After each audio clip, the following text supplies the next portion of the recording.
Ah, voilà, ça marche. Bonsoir à tous, bonsoir à toutes. J'espère que vous allez bien.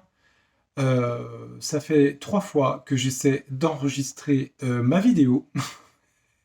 La première fois, j'étais coupé à 15 minutes parce que je n'avais plus assez d'espace. Voilà, d'enregistrement. Super, hein. Donc, troisième essai sera le dernier. Donc, je voulais vous retrouver ce soir. C'était pour vous présenter un nouveau jeu que j'avais reçu. Donc, je vais vous montrer un petit peu ce jeu qui est magnifique. Bon, c'est juste la troisième fois que je le dis, hein. Bah oui, faut tout que je recommence. Mon Dieu, mon Dieu. Alors, je vous montre le jeu. Il s'appelle Lux Ex Umbra Tarot. Je vous montre la boîte, ici, avec des petites étoiles. Allez, hop. Les côtés, avec la lune. Ouais, il y a des traces de doigts, hein. C'est vrai qu'il marque, hein. Puis moi, j'ai les doigts un petit peu... Donc, il y a, hop, les étoiles, ici. Et là, on a le soleil. Et à l'intérieur, hop, attendez, je vous montre la boîte. L'intérieur de la boîte, ici, trop belle.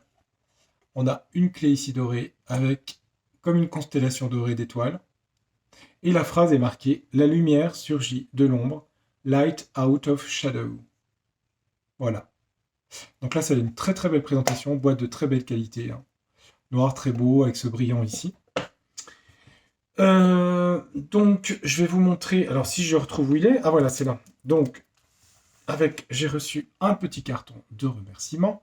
Je ne touche rien de royalties, aucune royalties de ce jeu, hein. Je vous le dis tout de suite, remerciements, je l'ai acheté et payé. Voilà. Avec donc le site, je vous montre, c'est sur le site Mystic Official. Voilà, le site internet où vous pouvez le commander. Mystic Official. Mystic Official, voilà. Vous avez bien vu. Allez hop, c'est bon. Vous recevez aussi un petit calendrier lunaire ici, avec les nouvelles lunes, les pleines lunes, et surtout vous avez toutes les positions, ceux qui font de l'astrologie, en signe astrologique. Donc la prochaine nouvelle lune sera le 1er avril, et oui, en bélier. 1er avril en bélier, et le 16 avril, pleine lune en balance. Guerre et paix en balance. Paix, guerre en bélier. Voilà pour le jeu, voilà pour la boîte, ça je vous ai montré. Pour les cartes, je vais vous montrer un petit peu. Donc les cartes, elles sont, voilà, l'arrière des cartes ici, le dos. Vous avez vu, c'est magnifique, hein. Ouais, c'est trop beau. Les tranches sont noires, voilà. Il est mat, avec un aspect peau de pêche, très doux et très agréable. C'est très agréable. Les couleurs aussi sont très belles. Donc je vais vous montrer les arcanes majeures. Je les ai un peu mélangées parce que du coup j'avais mélangé le jeu. Donc là je vais vous montrer les cartes une par une des majeures. Donc là on a la tempérance avec une baleine. Ici on a la lune. Superbe, hein, le graphisme est magnifique. Donc le féminin. Ici on a la 13, la mort, avec le côté tête de mort et le papillon qui montre une renaissance. Ici on a le battleur, ici. La personne qui a tous les instruments pour recommencer un nouveau projet. Le mat, qui représente le fou aussi, hein, celui qui prend des risques à partir à l'aventure. L'impératrice, avec une perle d'huître au fond de la mer. L'impératrice. L'amoureux, avec ses deux roses, rose rouge de la passion et rose blanche de la pureté, n'est-ce pas? On hésite entre les deux. C'est une hésitation, l'amoureux, un choix à faire. Le chariot. Là, on n'a pas un cheval, on a un loup. À deux couleurs, blanc et noir. Hein, c'est foncé, avancé sur de nouveaux projets. La justice, ici, on a, c'est presque un peu, c'est spirituel, il est très spirituel ce jeu, je trouve, hein. La justice, bon, c'est une balance, mais là, bon, bah, c'est la justice. La papesse ici, avec une méduse, regardez les couleurs, c'est beau, hein. Ah, il est vraiment magnifique. Très très beau ce jeu. C'est peut-être un des plus beaux jeux que j'ai acheté, hein. Le diable ici, représenté par une éclipse du soleil. Le pape, un corbeau tenant dans son bec un fromage, non une clé. L'ermite, le solitaire, celui qui s'isole, le sage. le jugement, avec une plume, un livre et une flamme. Le monde, avec un lotus ou un nénuphar. La roue de la fortune. On a le cerf. Hein. Le cerf représente l'arbre de vie. Hein. L'arbre de vie avec le mouvement en elliptique autour de lui, qui représente un changement. L'empereur, avec un diamant, à transparence. C'est comme ma chaîne. Hein. L'empereur. La maison Dieu. L'effondrement. Les choses soudaines. Le soleil. Le masculin. Je vous montre les détails de la carte. Vous avez vu, hein, c'est la force. Maîtriser sa force, la force intérieure. On voit des mains. Et là, on a l'étoile ici. L'étoile, l'idéal, l'espoir, la réalisation de ses rêves. Ça, c'est pour les majeurs ici. Pour les mineurs, je vais vous en montrer une de chaque, parce que je ne vais pas toutes les montrer. Donc là, ici, on a un 5 de coupe. Donc les coupes, elles sont bleues, comme ça. 5 de coupe. Donc c'est pas comme le Rider-Waite. Hein. Il faut étudier un petit peu les cartes du Rider-Waite pour les identifier. Hein. 5 de coupe. Ça, ce sont les épées. Je vais vous en montrer peut-être une autre ici avec les épées. Voilà. Et puis la spécificité du jeu, c'est que vous avez l'astrologie dedans. Donc vous avez sur les rois et les reines et les cavaliers des signes astrologiques. Donc là, sur la reine d'épée, on a le Verseau, qui correspond aux nouvelles technologies, à la science. Côté objectif, rationnel de la pensée. En amenant de la modernité au monde, hein, de nouvelles inventions. Hein, c'est très Verseau. Là, vous avez par exemple le Gémeaux. Là, vous avez un valet d'épée. Un valet d'épée, donc il est dans l'exaltation de vouloir connaître, l'impatience de la connaissance. Un cavalier d'épée, elle la relie à Mars, mais bon, le glyphe, là, ça ne correspond pas à Mars. Hein. On est sur Mercure, mais bon. Ouais, on est... Non, pardon, oui, excusez-moi. Cavalier d'épée, on est sur Mercure. Non, non, c'est bien Mercure, hein, c'est le glyphe de Mercure. L'intelligence, la pensée, l'expression, la communication, les petits déplacements, les frères et sœurs, et patati et patata. Ensuite, on a les bâtons, ici. 4 de bâtons. Normalement, dans le Rider-Waite, c'est la maison, la vie de famille, un petit peu en autarcie, voilà, c'est ça. Et puis, on a les coupes. Non, on a les pentacles. Les pentacles, ils sont dans le végétal, dans le vert, ici. C'est beau, hein? Oh, elles sont belles, les cartes. Elles sont magiques, ces cartes, je trouve. Vous me direz ce que vous en pensez. Voilà. Voilà, je vous ai présenté le jeu. Alors, qu'est-ce que je voulais faire? Comme j'ai un nouveau jeu, on va faire un petit tirage. Donc hier, j'ai mis en ligne un tirage sur RxZ, j'espère qu'il vous a plu. Je n'ai absolument pas eu le temps de valider vos commentaires, j'en suis désolé, je le ferai demain. J'ai pas eu le temps, j'ai des travaux chez moi, plus le travail, plus tout, j'ai pas eu le temps.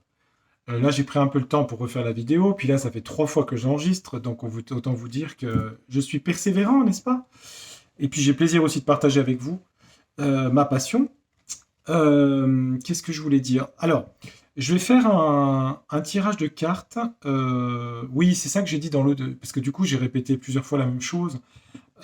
C'était par rapport à... Je vais faire un tirage par rapport au dimanche 10 avril, le jour des élections. On va prendre 3 cartes, puis je vais regarder un petit peu quelle est l'ambiance de cette journée par rapport à ces élections.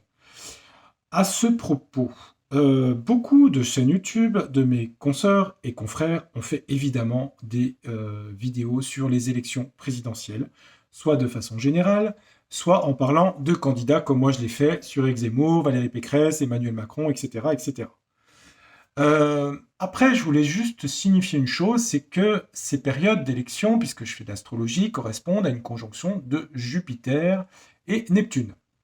Neptune, c'est la planète de la grâce, c'est la planète du divin, c'est la planète du merveilleux, de l'inspiration des artistes, des guérisseurs, du soin, de la compassion, mais aussi des drogues, des illusions, de l'abaissement du plan de conscience, de la fuite du réel, et il y a ce côté mirage.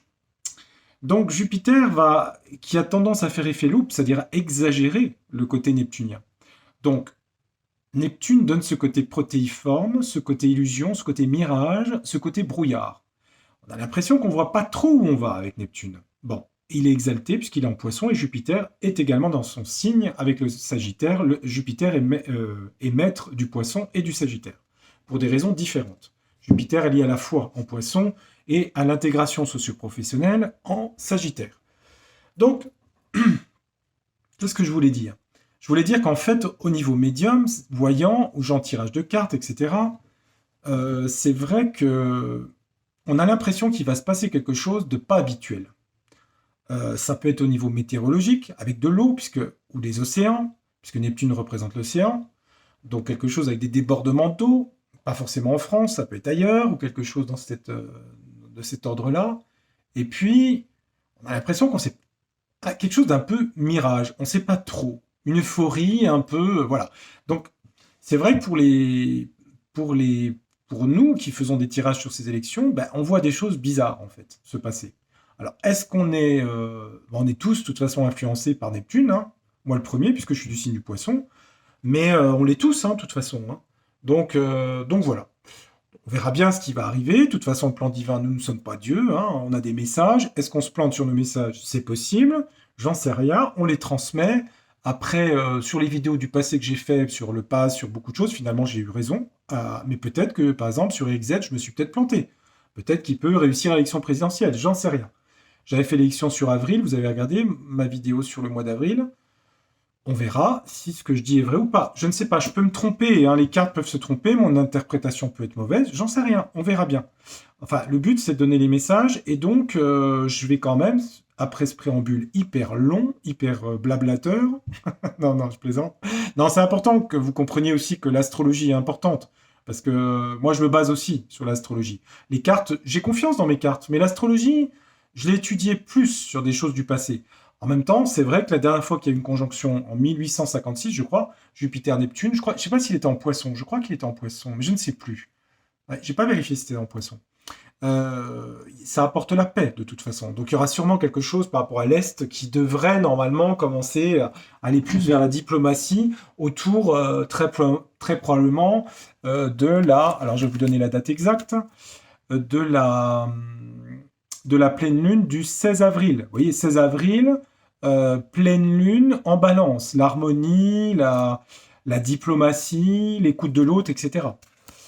C'est aussi la justice, hein. C'est la justice, la balance, hein. C'est pas que l'harmonie et la beauté et l'artistique, hein. C'est aussi la justice, hein. Bon.